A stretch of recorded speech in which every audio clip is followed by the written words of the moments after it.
MHS recently attended ATD25, an annual conference where learning and talent development professionals can network and discover new tools and solutions.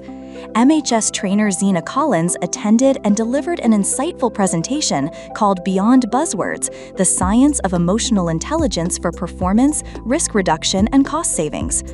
Afterwards, we connected with Zena, and she shared how using the MSCEIT for coaching has benefited her own emotional intelligence. I've been using it for 15 years, and I come up with new situations which I haven't experienced before. And I find myself, not operating in the way I would hope I would have operated, but then being able to have this tool to reflect and slow the process down and then consider, what would I do differently if that situation arose again. Being able to see that process in myself, but also gift it to people. It's the gift that keeps giving, because every time you do it with somebody else, you learn something about yourself by doing it.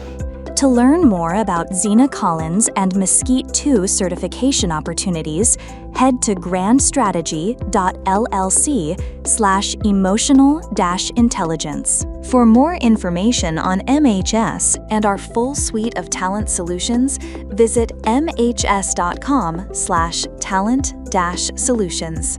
Follow Multi Health Systems on LinkedIn for more MHS Talks Talent content.